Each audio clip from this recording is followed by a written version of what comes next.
So what is an eco-village to you? So the eco village for me, it can be a physical place. It can be a place that is a community. It could be an urban eco neighborhood. It could be just a school group coming together that are practicing eco lifestyles. But it also, for me, it resonates with the eco village that's within each person.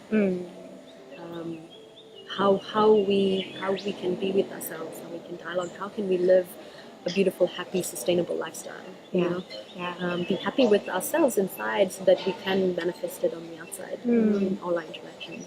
Yeah, something that comes from within that you can feel about what it is you want to support, that you are passionate about, that is meaningful for you, not even as something to do, but because you just want to be it.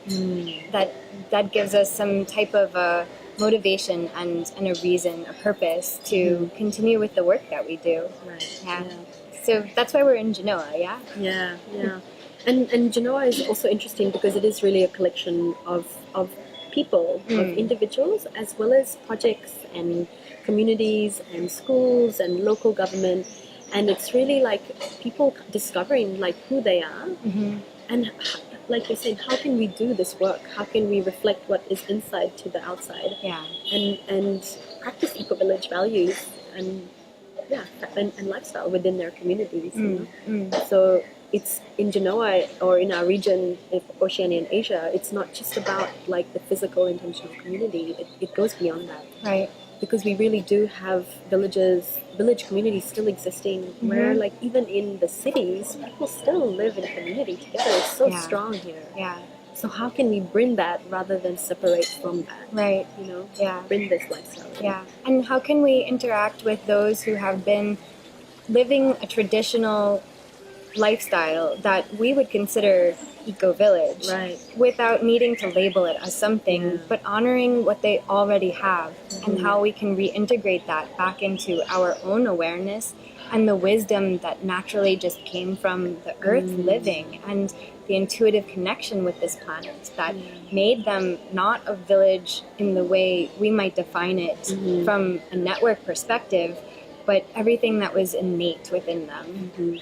Helping people to reconnect and remember like who they are, and that sustainability that we talk about so much in the world that we have to bring, that actually is there already. Yes. And how too in that way we can use these as models and examples for what we also have inside, so that no matter where we are, we can continue to connect with that understanding about life on this planet. The true eco-village that starts from within. I feel like so much of the movement in the past, because we do have amazing models from around the world of eco-villages and people who really saw that there was a problem in the world with the systems and actually had to separate themselves to try something different. And we can see that they work. But now at this moment in history, we're really looking at how do we take what was practiced and learned or re-remembered, and then how do we mainstream it? How do we bring it to the greater population and really create something that's much more global and much more interconnected? Like really become that global village. And that was the reason for the Emergence Convergence. So that we can have this space to gather, so that we can commit to just being with each other, not having an agenda or a purpose or a mission for which we need to accomplish a goal by the end of things, but that we can let people see each other face to face so they know who it is that represents this movement of energy and information and ways of bringing together old systems and new systems to create something new. This co-creative process through which we don't just identify with each other as individuals, but really see what the village within the eco sense of things is at a community level. For every region we've been bringing this to around Asia, and then now Sri Lanka. And I think what's the really beautiful thing about this convergence in Sri Lanka is also that what people are saying is that we we thought we were alone, actually. And here we come together, and I don't feel like that anymore. Like, I know that there are others who can join me in my vision for what I want to do in this world or in my community. Yeah. And that's really like empowering, because when you know that you're supported by a community, things feel much more possible. There's so much more potential of the work actually happening, coming to fruition, you know. Yeah. So that's been really powerful. Yeah, and I resonate with that, and everything that seems to be spoken through those who are here, that even in just that opening circle, introducing ourselves and hearing that people are speaking the same language, even if they're doing different projects, but they didn't know how connected we could be.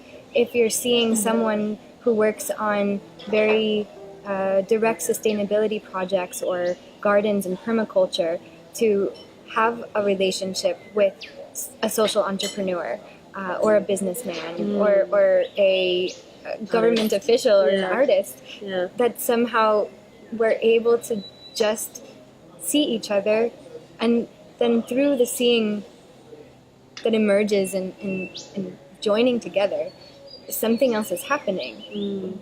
But we couldn't plan that. Yeah. and it would take every person who is here to make it visible, but suddenly something else is made so present in the space. I think that's why we keep doing this. For me, it's a huge part of allowing for this to be possible in different parts of Asia, and we'll see, maybe other parts of the world. It's about creating openings at this moment in time, because we have come from such a deep, long history of war and tragedies and so much conflict, and still we see the world going through this. So by coming together and opening up spaces where we can come into a place of trust is so important right now in Sri Lanka, but also in so many countries around the world. Like you're saying, really see each other for who we are, going beyond those layers of conditioning of religion and caste and our work backgrounds, and just going to some place that's much deeper, to see each other as real humans, like that we are on this planet together. Right. I think we're taking this beyond what it is to just speak about oneness in a spiritual way. This is an integrative way to take what is often seen as just the spirit version of connection and collectivity and consciousness, and are merging it with all of these very practical ways in which people are trying to make a difference. Not because they need to, but because they really want to. They're so passionate about that. And it makes sense at that level of connection to the earth and to where are we evolving to. It's this new way of seeing the eco-village, so that we're able to continue in how perhaps a global tribe could actually be the way in which we no longer need the old systems. And I guess this is where our organization network comes in, Genoa, the Global Eco-Village Network for Oceania Asia, is that we really want to support this movement. We really want to make visible the stories that are coming out from our countries and the region. We want to share those stories, because the more that these stories become visible, the more that it inspires people. It brings hope that, wow, there is something actually shifting. It's not just me really trying to, or me or my community trying to do something. Like, we are connected as a tribe, as a network. So that's really our role in our organization, is that we're like the connectors, because the system, the network already exists. Right. And we're just coming in to help to connect and make visible what is already there. Yeah, we're making bridges and filling gaps. Right. So that's the role that we play in our network.